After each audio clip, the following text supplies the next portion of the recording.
All right, we're back. Build 2013, that was great. The conversation with John Chuck. In that conversation, we talked about the future of .NET and stuff like that. You know, what's .NET going to mean in 5 years, etc. We have Habib here, who's going to actually doing a talk called The Future of .NET, right? Exactly. It's actually called What's New in .NET Development. Fair it's enough. at 3:30 p.m. this afternoon. Awesome. So what's new in .NET development? So I guess I want to start off by saying when I get the question of what is .NET, I want to clarify exactly what .NET first is. Okay. In a very simple terms, .NET is a runtime, a set of libraries, a set of languages, as well as a set of tools. Okay. So in today's presentation, I'm going to be talking about all those 4 areas. And in .NET 4.5.1, we focused on 3 areas specifically. We focused on developer productivity, we focused on application performance, and also we focused on continuous innovation, which is being able to essentially release .NET at a much faster frequency and cadence. Nice. Excellent. So one question I have for you is, when you have basically, the way I think about .NET, which may be wrong, is that you have a virtual machine, which has a lot of services involved, and does a fair amount of computation in addition to the computation your code's trying to do. And so that actually costs electrons. And so I know you guys are doing a lot of work on performance, but also power. Correct. Can you talk a little bit about that? Exactly. I think one of the things that's really interesting is that we are very close looking at different workloads. What I mean by that is if you look at the server workloads, it's very different than how, for example, users use devices today, right? So on the device, it's really important that we pay attention to things like battery life. And part of that includes how much computation are you doing on a device. Sure. So a great example here is Engine. So for those of you who might not be aware, Engine is basically our compiler that pre-compiles managed code into native code, which allows for a fast application startup time. Great. On the device, we are doing a ton of optimizations to make sure that Engine doesn't consume a lot of essentially CPU power, which in turn basically reduces your battery life. Yeah. So what you're going to be seeing going forward as far as .NET is concerned, us really focusing on what are the sort of workloads that people want to do on the cloud, on the device, and make sure that we optimize .NET for each one of those workloads. Excellent.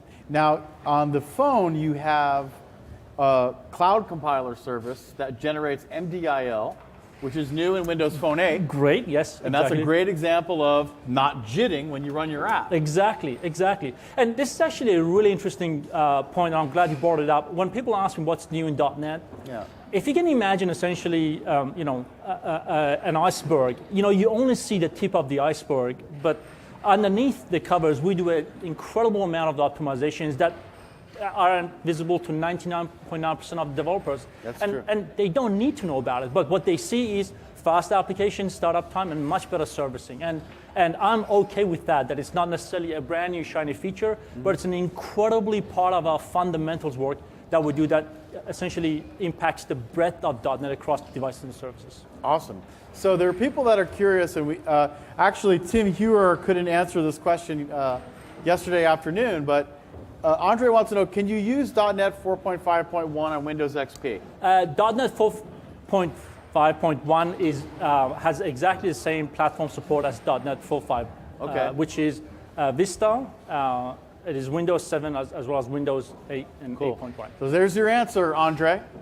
Paul wants to know, what is the future plans for cross-platform .NET? And I know the Xamarin guys are wandering around here. They're doing some awesome work.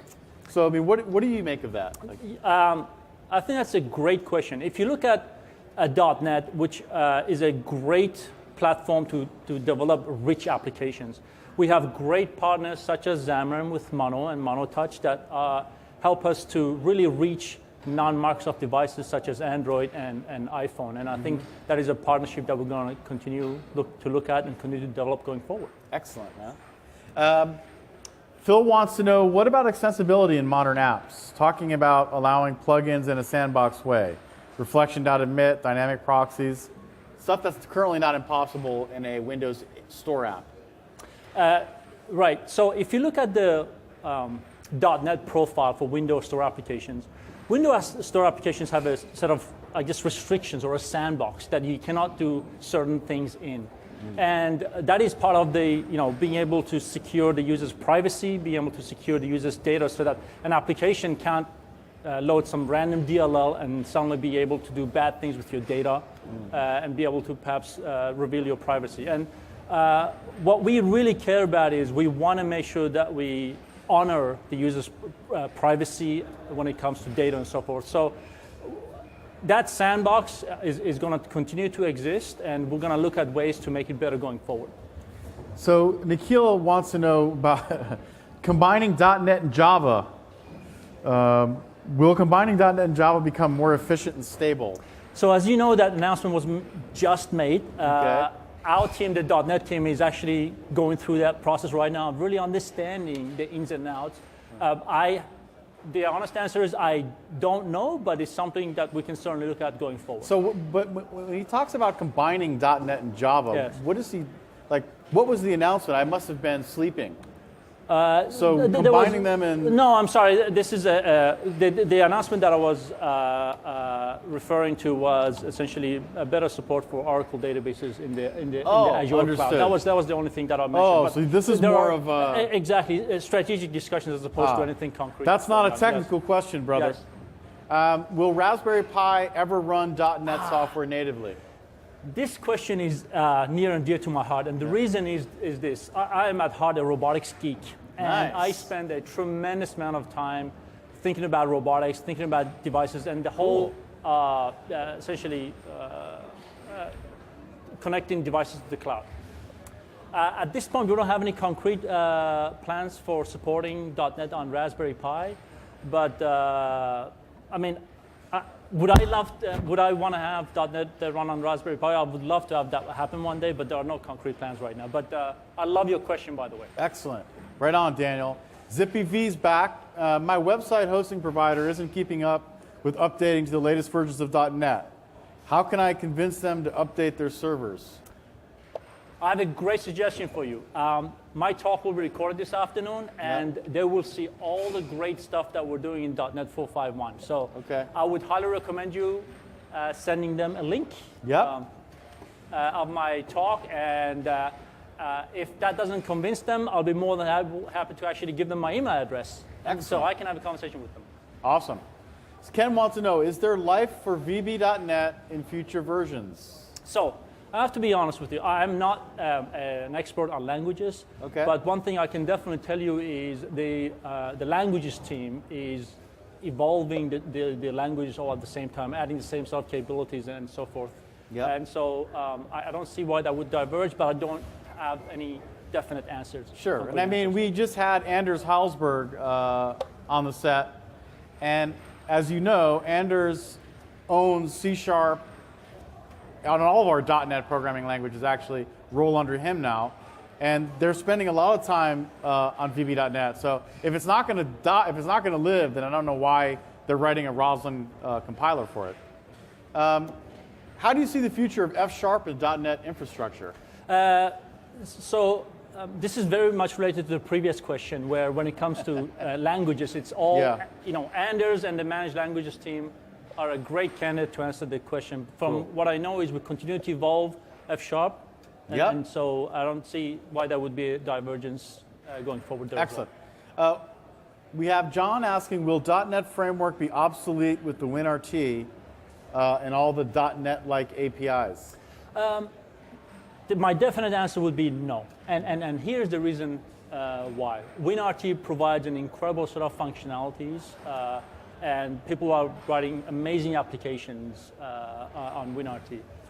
If you look at what we did in .NET 4.5, we provided a tremendous amount of functionality to interrupt with WinRT. In fact, we have a great deal of documentation and white papers that talks about how you use WinRT from .NET. Sure. So from my perspective, to some extent, if someone, when .NET was introduced, someone said, is Win32 going away, or when there was a new framework? And the answer is no. They continue to operate. We continue to invest in the same amount as we've done always in the past. So the answer would definitely be no. We'll continue to work together. So tell us more about OpenCV and .NET. That's a good question. I don't actually know Yeah. the answer to that, so sorry. So yeah, tell us more. I wonder if there's any relationship between the two. Maybe you could let us know what you're really asking. Yes. .NET and Series from IBM. .NET on Series from IBM. I'm sorry, I don't know what that means. All right. So any news plans about .NET Micro Framework? So what is up with the Micro Framework anyway? So the .NET Micro Framework, if I believe it was somewhere around May, we introduced Windows embedded, the latest version. And as part of that, we actually released a brand new version of .NET Compact Framework called .NET Compact Framework 3.1. The same team is also looking at, how do we move .NET Compact Framework forward. Unfortunately, I don't know the specifics, but I know that there is a team working on it as we speak. So what's the life expectancy of portable class libraries? Does it make sense to invest in writing common platform, non-specific code in portable class libraries? And what does future support look like? We continue to 100% support and invest in PCL. In fact, if you look at our charter, going forward, it's one of our core kind of parts of our strategy. Where, and this is one thing I really want to clarify. This is my personal view. I really think we need to graduate beyond using the word apps and talking about experiences. And the reason why I say that is this. 5 years ago, I would tell my friend, hey, I'm going to go home and then open up my browser and go to www.netflix.com to watch a movie. Fast forward 5 years, we talk about watching the movie, and it's an experience. So if you and I are talking about the latest movie, I'm on my phone right now, adding it to my Netflix queue. I start watching the movie on the bus, on my tablet. Then I'll go home and continue watching that on my Xbox, right? Okay. Now, that was a set of applications, but it's really about the experience. And my humble opinion is, in the future, when someone talks about an application, I always ask them, let's talk about the experience, right? The experience is what's really important here, as opposed to an individual application. If you in the past, the definition of application was an exe running on the box. Right now, it's really about an experience that expands multiple devices. And portable libraries is an important part of that experience. Excellent answer, man. I agree 150%, because that really is what it is. It is all about experience. That's what an app is, a manifestation of experience coming out of the hardware. Yeah, exactly. So that's why when someone talks about an app, I'm like, please be more specific. An app truly is an experience across multiple devices and services. There isn't a single app anymore like there was in the 80s and 90s. Awesome, man. So Mika wants to know, any plans to integrate libuv, liblove, or libov directly into .NET? I don't even know what that is. I do not know what libuv is. Is that, maybe it's a library that can alter UV radiation? Oh, maybe, Yeah, maybe. man. Yeah. Hey, a little bit more info, my bro. .NET takes a lot of space with the WinOS. Will there ever be a compressed or reduced versions for tablets and surfaces?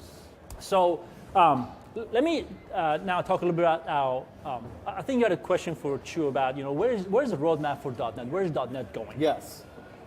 I'm going to paint in very broad strokes where .NET is going to go. I look at 4 fundamental investment areas for .NET. The first one is devices. And again, this goes back to my discussion around optimizing for the workload. So I see us doing a lot more optimization of .NET on devices so that everything from battery life to size on disk to throughput and so forth is truly optimized for devices. Now let's talk about the second strategy, which is the cloud. I think .NET is scaled really well up on servers, right?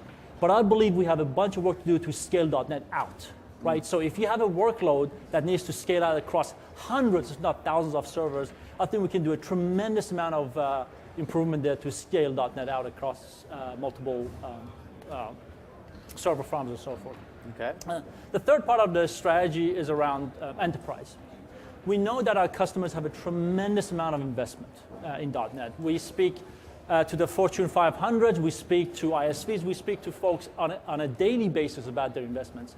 And what we want to do is we want to make sure that they can modernize their applications going forward. And I really want to emphasize the fact that for me, modernization does not mean a reset or it doesn't mean a rewrite, right? It means augmenting your existing applications. A great example here was this morning, Google showed the Actiona. I think I'm spelling that, maybe I'm pronouncing it wrong, but they have this very beautiful rich WPF application that they use in the Ops Center. Okay. But they also have these accompanying Windows Store applications that actually run on the device itself. Now, they didn't go and abandon their WPF application to actually go and write the Windows Store applications.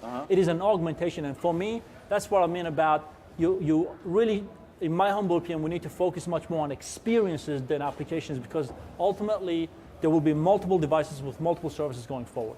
Excellent. This is kind of a funny question from Atif.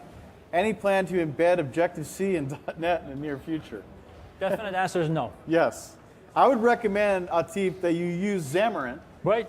which actually they have some really interesting Excellent tools point. where they'll take Objective-C. So Objective-C, you have header files. They'll take header files, take the interface definitions, you run it through this tool called, I don't remember the name of it, and it'll generate a bunch of interface definitions and class definitions for .NET types. Right.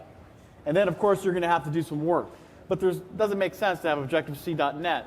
Theoretically, remember back in the day when everyone was writing some language .NET? Right. You could imagine that technically it's possible, Technically. but we're not going to do it. We're not right? going to do it. And that's why I would say, we collaborate and rely on our great partners to make the cross-device experience happen. Excellent, man. All right, so now we're getting some more information on that question that we didn't understand. John's saying that series mainframes from IBM. The servers used by most banks and big corporations. Any plans to compete with Java there? So it goes back to the whole mainframe thing. Okay. Does .NET run on mainframes anywhere? Is that ever going to be in the playbook? Well, so one thing is, this is perhaps a little known fact, but there's COBOL.NET, for example. COBOL Yes. is used very heavily in banking systems and mainframes. So Okay. I would say, to a large extent, .NET already runs in mainframes and So people are banking actually systems. using COBOL.NET? Yeah, exactly. Wow. Yeah, it's mainframes aren't the most common development platform environment today, but people are using COBOL.NET. Totally. Is it possible to run .NET Framework 4.5.1 on Linux? Where's Miguel, man? Where's Miguel right now? Hey, Miguel. All right on. I would defer that question to Xamarin, Miguel man, or somebody and else. our Xamarin partners. We don't exactly. write for Linux. We don't write for Linux. Yeah. It's possible, It's possible, using yes, Xamarin tooling. absolutely. Probably.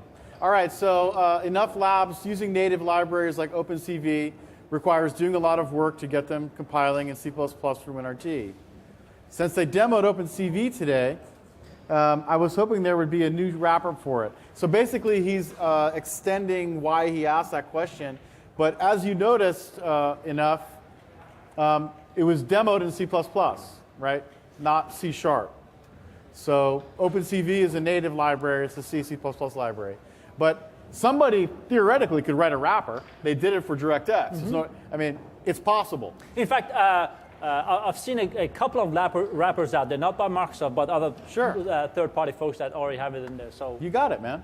perhaps type in OpenCV.NET or something like that. Yeah, you know what? I would be surprised if there wasn't one. Right, that's a good point. Frederick wants to know, will SIMD instructions ever be integrated to .NET Framework as in mono.simd? That is a great question, and I don't know the answer to the question. I'll have to follow up offline. Excellent. So thanks for the question, Frederick. I'm surprised nobody asked about, so you know that in the demo today they showed C++ AMP. And a lot of .NET guys have said, hey, we don't have an AMP-like thing in our language. But of course, there is a wrapper that I think somebody wrote, and I believe it was Daniel the Moth. Daniel Moth. The Mothman. I believe he wrote a wrapper for you guys if you want to play around with, interoperating with AMP from C#. Any plans on extending the capabilities of portable class libraries to include more common WinRT, WinPhone 8 endpoints, such as networking? I would say at this point, anything's on the table. PCL remains a core part of our strategy going forward. So I don't have any definite plans that I can share with you right now, but but I could see any of that being possible going forward. Right on, man. Thanks for all the questions. Keep them coming. Bennett asks, what is the fourth area of... Sorry. .NET. Yeah. Thank you. I just completely... we should read that. What is yes. the fourth area of... investment, I think, for .NET. So somebody's playing with me, man. So you got the question. What was it? The question, so I mentioned, the strategy for .NET going forward is that we're going to focus on 4 core areas: devices, services, enterprise, and the fourth one's fundamentals. What I mean by that is there are certain areas such as the garbage collector, JIT, reflection, and so forth, that are bread and butter of .NET. I would consider .NET as world class when it comes to areas such as GC, JIT, and so forth. And we will continue to invest in those areas going forward and have essentially the best VM in the world. So that is something where I don't want to exclude innovations in those areas, and we're going to continue investing in that going forward. In fact, we have some of the world's best talent when it comes to GC, JIT on our Absolutely. Absolutely. You have Patrick Yassoud. I know your JIT, you've actually a lot of interesting improvements in your JIT in 4.5. Right. So rock and roll, man. Yeah, absolutely. Tristan wants to know, what about increased performance by allowing developers to switch off certain runtime safety? Typecast check, array bound check. Okay, that's actually an interesting suggestion. I might take that back to the team and think about it. We haven't thought about this in any depth or in detail, but certainly some that I can. But the question I would ask is, it's an interesting point. Now, if you were able as a developer to say, go ahead and turn off all the things that make managed code safe. Right. Type checking, array bounds checking, stuff like that. Yeah. I would ask myself, why don't you just use C++? Excellent. Something that you can cut yourself up with as much as you want, because that's the price you pay with the power that you're given. If performance is what you need, use a language and runtime that's designed for performance. Right. Don't try to change the guarantees of something like .NET, which gives you runtime protection. Right. Which you don't get anywhere else. Right. I think that's an excellent point where I think Microsoft has this very unique ability where, depending on what you're trying to do, we have multiple offerings, right? HTML, JavaScript being one, and then C++ native, and of course .NET as well. Sure. So we don't know what libuv is, my man. Single-threaded. Why don't you type back, Micah, and tell us what it is, because we have no idea. So Christoph asks, when I start my computer up again, which I'm not going to do, I can't really read the question, but there we go. What's the future look like for the RX framework? It was awesome stuff, but doesn't seem to be recognized as such. That's not true, my man. But so RX, reactive extensions for .NET, they originally came out for .NET. Mm-hmm. That was done by Eric Meyer and a bunch of other people that are no longer at the company. Right. But one of them is actually, there actually still is an RX team. So one of the things that RX never managed to do was to embed itself into the BCL, into the framework itself, so that you would use reactive, when dealing with streams of events, you use RX. That's really what you use it for, programming streams of events. Right, right. So that's his question. Do you have any? Well, so actually, I'm going to have a different take on this. Right. And my point is this. If you remember at the beginning of our conversation, I talked about, in the simplest terms, .NET is made of a runtime, a set of libraries, a set of languages, and tools, essentially. And so what we want to be able to do is, and RX is a great example. It's an amazing library, right? And I think going forward, one of the things that we want to do is, how do we allow the different parts of .NET to evolve at different paces? And the reason is, we want to allow developers to innovate at different paces. So if you look at the core runtimes, such as JIT, GC, and so forth like that, you want that to be extremely stable, right? You do not want to mess with that. But when it comes to libraries, why shouldn't I be able to essentially, let's say, keep my core runtime, but be able to get the latest version of RX, and not have very close, binding, so that essentially, as soon as the latest and greatest thing comes out in RX, I can't have it anymore. So I think my answer there is, if you look at things like NuGet, and NuGet is essentially our package management system in Visual Studio, which is first class, and we provide first class support for it. In the future, I see NuGet being a great way for developers to get the latest and greatest when it comes to Microsoft released libraries. And in fact, one of the things that you're going to be seeing in my discussion and talk today is we're going to announce the fact that all the libraries that are going to be released by Microsoft are going to be curated through this beautiful channel through NuGet that you can download and update anytime that you want to. So I would say that RX in my mind is just the beginning of the innovation that we're going to do in libraries across Microsoft, and then we're going to continue having those innovations going Excellent, forward. man. Thanks for the question, and thanks for bringing up RX, man. We miss you, Eric. Eric's now doing renegade things elsewhere. Zippy V is back again. I find it difficult to write a WPF Windows Store app using the MVVM pattern. Are we going to see any improvements there? Can I ask you a question? Yeah. What is it that you find difficult? I'm curious what it So means. let's do something new. We have 50 seconds here. He's asking you a question, Zippy. Why don't you answer it? So you know how to do it. Right under here, type in the answer. He's asking you, what do you mean? What's difficult? While he's doing that, I don't know if you know what the future of WCF is from Dick. I don't have the exact details of the future of WCF, but I would say just like the other libraries on top of the core.NET, we're going to continue investing and innovating in WCF, WPF, and all the other libraries going forward as well. Excellent. Well, Zippy, we're not going to make it because you're too slow. You can't type fast enough, dude. And we can't get to the rest of the questions. It's wonderful to have you on here and to have this conversation. Thank you very much. I think it's pretty clear that .NET's not dead, nor has it died.